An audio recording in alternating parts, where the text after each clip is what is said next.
Hello friends, welcome to our YouTube channel. Friends, इस video में हम रक्त परिसंचरण यानी कि ब्लड सर्कुलेशन या रक्त से संबंधित 50 प्रश्नों को सॉल्व करेंगे, जो कि आने वाले किसी भी एग्जाम के लिए बहुत ही महत्वपूर्ण है और आने वाले किसी भी एग्जाम में देखे जा सकते हैं। तो चलिए वीडियो को शुरू करते हैं और देखते हैं कि पहला प्रश्न क्या है। तो पहला प्रश्न है, धमनी व सिराओं सहित रक्त परिसंचरण तंत्र का अध्ययन विज्ञान की कौन सी शाखा में किया जाता है। तो धमनी और सिराओं सहित रक्त परिसंचरण तंत्र का अध्ययन विज्ञान की कौन सी शाखा में किया जाता है। तो यह किया जाता है एंजियोलॉजी में। सही आंसर क्या हो जाएगा? Option B, angiology. और रक्त परिसंचरण के जनक कौन कहे जाते हैं? तो विलियम हार्वे रक्त परिसंचरण के जनक कहे जाते हैं। अगला प्रश्न देखेंगे, रक्त का अध्ययन किया जाता है। तो रक्त का अध्ययन किसमें किया जाता है या रक्त के अध्ययन को क्या कहा जाता है? तो हीमेटोलॉजी कहा जाता है। सही आंसर क्या हो जाएगा? हीमेटोलॉजी। रक्त का अध्ययन को हीमेटोलॉजी कहा जाता है। अगला प्रश्न, एक सामान्य शरीर में रक्त की मात्रा होती है। तो एक सामान्य शरीर में रक्त की मात्रा कितना होता है? तो लगभग 5 से 6 लीटर होता है। कितना? 5 से 6 लीटर होता है। अगला प्रश्न, किसी व्यक्ति में रक्त की मात्रा उसके कुल भार के लगभग होती है। तो किसी व्यक्ति में रक्त की जो मात्रा है उसके कुल वजन के अनुसार कितना होता है? तो 7 से 8% होता है। कितना होता है? 7 से 8%। रक्त का पीएच मान होता है। तो रक्त का पीएच मान कितना होता है? तो ये होता है 7.4, जो कि थोड़ा सा क्षारीय है। अगला प्रश्न है, रक्त किस प्रकार का उत्तक है। ये क्वेश्चन बार बार पूछा जाता है। तो रक्त कैसा उत्तक है? रक्त एक तरल संयोजी उत्तक है। सही आंसर क्या हो जाएगा? ऑप्शन सी, तरल संयोजी उत्तक। अगला प्रश्न है, किस प्रोटीन को प्रतिस्कंदन या एंटीक्लोटिंग प्रोटीन के नाम से जाना जाता है। तो किस प्रोटीन को एंटीक्लोटिंग प्रोटीन के नाम से जाना जाता है? तो यह हिपेरिन। हिपेरिन क्या है? हिपेरिन जो है एक थक्का रोधी अर्थात रक्त को पतला करने का कार्य करती है और जो रक्त को थक्का बनने से रोकती है। तो हिपेरिन का क्या कार्य है? रक्त को थक्का बनने से रोकता है। ये शरीर के अंदर रक्त को थक्का बनने से रोकता है ये हिपेरिन। आगे है, प्लाज्मा में जल की मात्रा होती है। तो प्लाज्मा में जल की मात्रा कितना होता है? तो 90 से 92%। सही आंसर क्या हो जाएगा? प्लाज्मा में कितना प्रतिशत जल होता है? तो 90 से 92% जल होता है। रक्त का कितना प्रतिशत भाग प्लाज्मा होता है? तो रक्त का कितना प्रतिशत भाग प्लाज्मा होता है? तो ये लगभग 55 से 60% होता है। बहुत जगह 60% भी लिख देता है, इसलिए आपको देखना है। तो कितना हो जाएगा? रक्त का कितना प्रतिशत भाग प्लाज्मा होता है? तो 55% भाग प्लाज्मा होता है। प्लाज्मा एक क्या है? रक्त का एक तरल हिस्सा है जिसमें कि 92% पानी होता है। मैंने अभी बताया 90 से 92% पानी होता है और शेष 8% जो है कार्बनिक व अकार्बनिक पदार्थ होते हैं। और रक्त प्लाज्मा का पीएच मान कितना होता है? तो इसका भी पीएच मान होगा 7.4। अगला प्रश्न, निम्न में से कौन सी प्रोटीन रक्त का थक्का बनाने में सहायक होती है। तो कौन सा प्रोटीन है? फाइब्रोनोजेन है। सही आंसर क्या हो जाएगा इसका? प्रोटीन कौन सा प्रोटीन है जो रक्त को थक्का बनाने में यानी कि चोट वोट जब लग जाता है तो रक्त का थक्का बनाने में ये सहायक है। तो कौन सा है? फाइब्रोनोजेन। ये क्या है? रक्त का थक्का बनाता है। प्रोथ्रोम्बिन, जिसे कि थ्रोम्बिन भी कहा जाता है, इसे प्रोथ्रोम्बिन या थ्रोम्बिन भी कहा जाता है। यह एक प्रकार का हार्मोन होता है जो कि फाइब्रोनोजेन को फाइब्रिन में परिवर्तित कर देता है, जिससे क्या होता है? रक्त को थक्का बनने में मदद मिलता है। अगला है, निम्न में से कौन सी प्रोटीन मानव शरीर के अंदर रोग प्रतिरोधक क्षमता को पैदा करती है। तो कौन सा प्रोटीन है जो मानव शरीर के अंदर रोग प्रतिरोधक क्षमता को पैदा करता है? यह है ग्लोबुलिन। सही आंसर क्या हो जाएगा? ग्लोबुलिन। देखिए, फाइब्रोनोजेन, ग्लोबुलिन और एल्बुमिन ये सभी कहाँ पाए जाते हैं? तो प्लाज्मा में पाए जाते हैं। ये सभी प्लाज्मा में पाए जाते हैं। याद रखिएगा कौन कौन? फाइब्रोनोजेन, ग्लोबुलिन और एल्बुमिन, ये सभी प्लाज्मा में उपस्थित मुख्य प्रोटीन है। ये सभी क्या है? तो प्रोटीन है। फाइब्रोनोजेन का क्या काम है? तो इसका कार्य है कि रक्त का थक्का बनाना। ग्लोबुलिन का क्या काम है? तो ग्लोबुलिन का कार्य है कि मानव शरीर के अंदर रोग प्रतिरोधक क्षमता को बढ़ाना। तथा एक एल्बुमिन प्रोटीन है, उसका क्या कार्य है कि प्रासरणी संतुलन को बनाए रखना। अगला प्रश्न, प्लाज्मा में सर्वाधिक मात्रा में पाया जाने वाला प्रोटीन है। तो प्लाज्मा में सर्वाधिक मात्रा में कौन सा प्रोटीन पाया जाता है? तो सही आंसर क्या हो जाएगा? एल्बुमिन। सही आंसर हो जाएगा इसका एल्बुमिन। अगला प्रश्न है, रक्त का थक्का बनाने में कौन सी प्रोटीन सहायता करती है। तो सही आंसर क्या हो जाएगा? सही आंसर हो जाएगा फिलोक्विनोन। सही आंसर क्या हो जाएगा? फिलोक्विनोन यानी कि विटामिन के। सॉरी प्रोटीन यहाँ नहीं होगा, यहाँ पर विटामिन होगा। तो रक्त का थक्का बनाने में कौन सा विटामिन सहायता करता है? तो यह है विटामिन के। कौन सा विटामिन है? विटामिन के, फिलोक्विनोन। अगला प्रश्न, निम्न में से कौन सा प्रोटीन का निर्माण लीवर में होता है?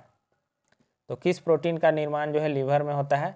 तो सही आंसर क्या हो जाएगा? हिपेरिन, प्रोथ्रोम्बिन और फाइब्रोनोजेन, इन सभी का निर्माण जो है आपका लीवर में होता है।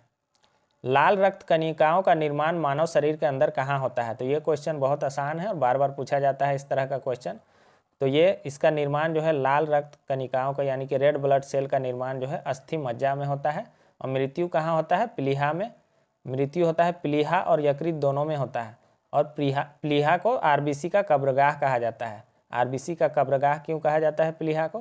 क्योंकि यहाँ लाल रक्त का जो है मृत्यु होता है, इसलिए इसे आरबीसी का कब्रगाह कहा जाता है प्लीहा को। अगला प्रश्न है, सबसे बड़ी आरबीसी किसकी होती है? तो ऑप्शन में सबसे बड़ी आरबीसी हो जाएगी मेढकों की, और सबसे छोटी जो है कस्तूरी हिरण की। तो सबसे बड़ी कौन हो जाएगा? मेढकों की।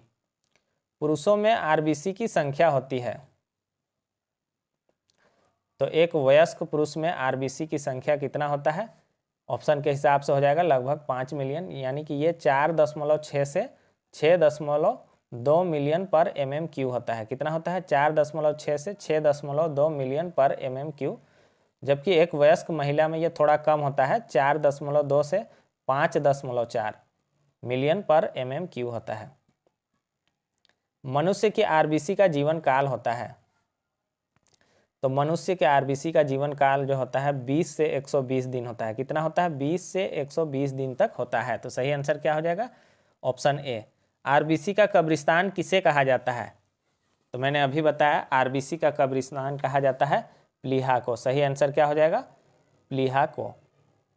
अगला प्रश्न है, आरबीसी की कमी से होने वाला रोग है।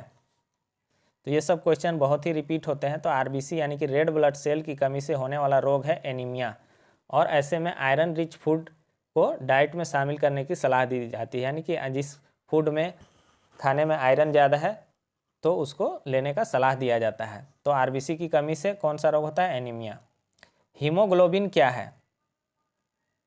तो हीमोग्लोबिन एक प्रकार का प्रोटीन है और एक प्रकार का एंटीजन भी है। तो सही आंसर क्या हो जाएगा? दोनों। हीमोग्लोबिन क्या है? एक प्रकार का प्रोटीन और एक प्रकार का एंटीजन, यानी कि दोनों। सही आंसर हो जाएगा दोनों। अगला प्रश्न, हीमोग्लोबिन में कौन सी प्रोटीन पाई जाती है? इंपॉर्टेंट क्वेश्चन है। तो हीमोग्लोबिन में कौन सा प्रोटीन पाया जाएगा? ग्लोबिन। ग्लोबिन या ग्लोबिन। सही आंसर क्या हो जाएगा? Option C. हेमोग्लोबिन खुद एक संयुक्त प्रोटीन है जिसमें ग्लोबिन, एक तो ग्लोबिन प्रोटीन पाया जाता है और एक लौह आयन नामक प्रोटीन पाया जाता है। अगला प्रश्न, हीमोग्लोबिन का रंग कैसा होता है? तो हेमोग्लोबिन का रंग होता है लाल। सही आंसर क्या हो जाएगा? लाल। हेमोग्लोबिन का रंग लाल होता है। इसमें एक हीम नामक क्या पाया जाता है? रंजक पाया जाता है, जिसके कारण यह लाल होता है। अगला प्रश्न है, मानव शरीर में WBC का उत्पादन कहाँ होता है? यानी कि वाइट ब्लड सेल का उत्पादन मानव शरीर में कहाँ होता है? तो ये होता है अस्थि मज्जा यानी कि बोन मैरो में। तो सही आंसर क्या हो जाएगा? Option A. अगला प्रश्न है, WBC का जीवन काल होता है। तो पहले का बुक में या क्वेश्चन सब में 2 से 4 दिन लिख देता है, लेकिन एक्चुअल में जो है WBC का जो जीवन काल है वह 13 से 20 दिन होता है। याद रखिएगा, 13 से 20 दिन होता है। और WBC को ल्यूकोसाइट या श्वेत कणिकाएं भी कहा जाता है। क्या कहा जाता है? व्हाइट ब्लड सेल को ल्यूकोसाइट या श्वेत कणिकाएं भी कहा जाता है। अगला प्रश्न है, WBC का मुख्य कार्य है। तो WBC यानी कि व्हाइट ब्लड सेल का मुख्य कार्य क्या है? तो यह रोग प्रतिरोधक क्षमता का विकास अथवा संक्रमण के विरुद्ध लड़ने की क्षमता प्रदान करता है। तो क्या कार्य है? यह हमारे शरीर में एक सैनिक या रक्षक की भांति कार्य करता है, यानी कि रोग प्रतिरोधक क्षमता का विकास करता है और संक्रमण के विरुद्ध लड़ने की क्षमता प्रदान करता है। रक्त में आरबीसी और WBC का अनुपात होगा। तो रक्त में आरबीसी और WBC का अनुपात कितना होता है? तो 600:1 होता है। तो सही आंसर क्या हो जाएगा? 600:1। जब रक्त के अंदर WBC की मात्रा कम हो जाए तो ऐसी स्थिति में होने वाला रोग है। बहुत ही इंपॉर्टेंट क्वेश्चन है। तो जब रक्त के अंदर व्हाइट ब्लड सेल की मात्रा कम हो जाती है तो उसको क्या कहते हैं? ल्यूकोपीनिया कहते हैं। सही आंसर क्या हो जाएगा? ल्यूकोपीनिया कहते हैं। और रक्त के अंदर अगर एकाएक WBC की मात्रा में वृद्धि हो जाती है तो उसको क्या कहते हैं? तो उसे कहते हैं ल्यूकीमिया, जिसे कि ब्लड कैंसर भी कहते हैं, ल्यूकीमिया या ब्लड कैंसर कहते हैं। तो कम हो जाने पर ल्यूकोपिनिया और एकाएक वृद्धि हो जाएगा तो ल्यूकीमिया कहेंगे या ब्लड कैंसर। प्लेटलेट्स यानी कि बिम्बाणु या जिसे थ्रोम्बोसाइट भी कहा जाता है का मुख्य कार्य क्या है? तो यहाँ पर देखिएगा प्लेटलेट्स को बिम्बाणु या थ्रोम्बोसाइट भी इसका नाम है। तो इसका कार्य क्या है? तो ये रक्त को थक्का बनाने में सहायता करता है। तो सही आंसर क्या हो जाएगा इसका? ऑप्शन बी, रक्त को थक्का बनाने में ये सहायता करता है। प्लेटलेट्स हमारे रक्त में छोटे रंगहीन कोशिका के टुकड़े होते हैं जो थक्के बनाते हैं। ये करते कैसे हैं? तो ये कोलेजन नामक एक द्रव से मिलकर क्या करते हैं? एक अस्थायी दीवार बनाते हैं और रक्त को अधिक बहने से रोकते हैं। रोग प्रतिकारकों को उत्पन्न करने वाली कोशिका कौन सी है? तो रोग प्रतिकारकों को उत्पन्न करने वाली कोशिका कौन सी है? तो यह है लिम्फोसाइट। सही आंसर क्या हो जाएगा इसका? Option C, lymphocyte. लिम्फोसाइट शरीर में मौजूद सफ़ेद रक्त कोशिकाएं होती है जो मानव शरीर में प्रवेश करने वाले संक्रमण या और अन्य वायरस जो भी होते हैं उससे लड़ने में मदद करती है। और इसका निर्माण कहाँ होता है? मैंने अभी बताया था कि अस्थि मज्जा में इसका निर्माण होता है। एड्स का HIV वायरस कौन सी WBC को नष्ट कर प्रतिरक्षा तंत्र को कमजोर बना देता है? तो एड्स का जो HIV वायरस है वह WBC यानी कि वाइट ब्लड सेल का कौन सा वाइट ब्लड सेल को नष्ट करके प्रतिरक्षा तंत्र को बहुत ही कमजोर बना देता है? तो यह क्या हो जाएगा? लिम्फोसाइट। सही आंसर क्या हो जाएगा? लिम्फोसाइट। मानव रक्त का लाल रंग होता है। तो मानव रक्त का लाल रंग होता है क्यों? हीमोग्लोबिन के कारण। उसमें हीम नामक एक रंजक पाया जाता है हीमोग्लोबिन में। तो सही आंसर क्या हो जाएगा? हीमोग्लोबिन के कारण। हीमोग्लोबिन में कौन सा तत्व मौजूद होता है? बहुत ही आसान क्वेश्चन है। हीमोग्लोबिन में कौन सा तत्व मौजूद होता है? तो लोहा यानी कि लौह तत्व मौजूद होता है। अगला है मानव रुधिर में कोलेस्ट्रॉल का सामान्य स्तर है। तो मानव रक्त में कोलेस्ट्रॉल का सामान्य स्तर कितना है? तो ये हो जाएगा 100 से 150 से 200 लगभग, 150 से 200 लगभग। तो इसमें 180 से 200 सही आंसर हो जाएगा ऑप्शन के हिसाब से। लेकिन बहुत बार ऑप्शन में 150 से 200 mg प्रतिशत रहता है यानी कि मिलीग्राम प्रतिशत रहता है। ऐसे भी 150 से 200 भी क्वेश्चन में लिखा हुआ मिलता है। अगला प्रश्न देखेंगे, वयस्कों में खाली पेट रुधिर ग्लूकोज स्तर होता है। तो वयस्कों में खाली पेट जो है रुधिर ग्लूकोज का स्तर कितना होता है? तो ये होता है लगभग 100 mg/dl होता है। कितना होता है? 100 mg/dl। सही आंसर क्या हो जाएगा? Option B. रक्त का कितना प्रतिशत भाग कणिकाओं से बना होता है? तो मैंने बताया था कि रक्त का जो है 55% भाग जो है 55 से 60% भाग जो है क्या होता है? प्लाज्मा होता है। और बाकी 40 से 45% क्या हो जाएगा? ये कणिका होता है, उसमें कणिकाओं से बना होता है। तो 55 से 60% रक्त में प्लाज्मा होता है और शेष 40 से 45% कणिकाओं से बना होता है रक्त। रक्त समूह की खोज किसने की थी? इंपॉर्टेंट क्वेश्चन है। रक्त समूह की खोज किसने की थी? तो कार्ल लैंडस्टीनर ने किया था। सही आंसर क्या हो जाएगा? कार्ल लैंडस्टीनर ने कब किया था? तो 1900 ईस्वी में। और इसके लिए इन्हें 1930 ईस्वी में क्या मिला था? नोबेल पुरस्कार भी मिला था इनको। अगला प्रश्न है, रक्त समूह AB वाले व्यक्ति में कौन सा एंटीजन पाए जाते हैं? तो रक्त समूह AB वाले व्यक्ति में कौन सा एंटीजन पाया जाएगा? तो A और B दोनों। देखिए A समूह वालों में A एंटीजन पाया जाएगा, B रक्त समूह वाला में B एंटीजन पाया जाएगा और AB रक्त समूह वाले में दोनों A और B दोनों एंटीजन पाया जाएगा। जबकि O रक्त समूह वाला में कोई भी एंटीजन नहीं पाया जाता है।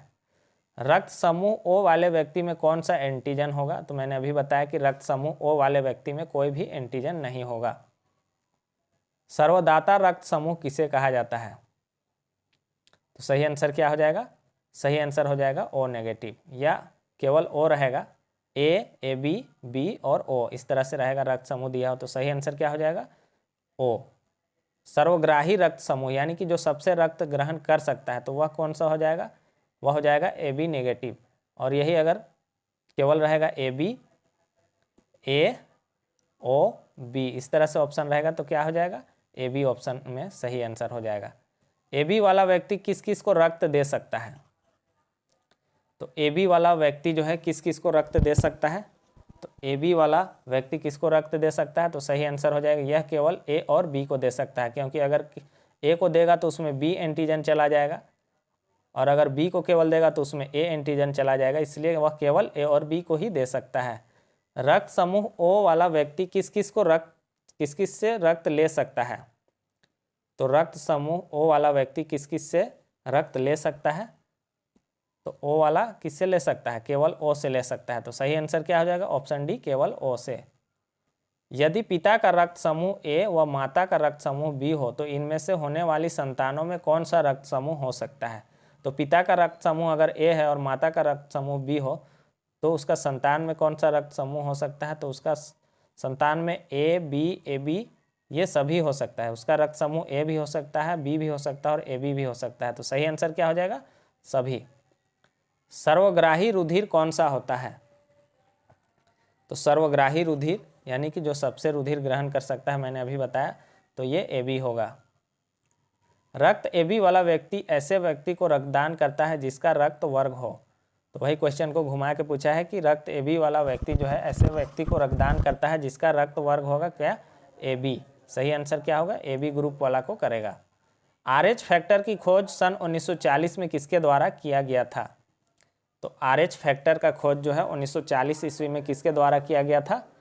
तो कार्ल लैंड स्टीनर और वीनर, इन दोनों के द्वारा। सही आंसर क्या हो जाएगा? कार्ल लैंड स्टीनर और वीनर। तो सही आंसर क्या हो जाएगा? दोनों। RH फैक्टर को रिसस फैक्टर भी कहा जाता है। एक पॉइंट यहाँ पर से याद रख लीजिएगा, RH फैक्टर को रिसस फैक्टर भी कहा जाता है और यह एक प्रकार का प्रोटीन है। यह क्या है? एक प्रकार का प्रोटीन होता है जो लाल रक्त कणिकाओं के बाहर पाया जाता है। कहाँ पाया जाता है? लाल रक्त कणिकाओं के बाहर। अगला प्रश्न है, RH कारक की खोज सर्वप्रथम किस पर की गई? RH कारक की खोज सर्वप्रथम किस पर किया गया था? तो ये किया गया था बंदरों पर, रिसस बंदर पर। सही आंसर क्या हो जाएगा? रिसस बंदर पर। सही आंसर होगा इसका ऑप्शन बी, रिसस बंदर। तो फ्रेंड्स, यहाँ पर क्वेश्चन समाप्त होते हैं। आपको वीडियो कैसा लगा कमेंट बॉक्स में ज़रूर बताइएगा और चैनल पर नए हैं तो चैनल को सब्सक्राइब कर लीजिएगा। Thanks for watching.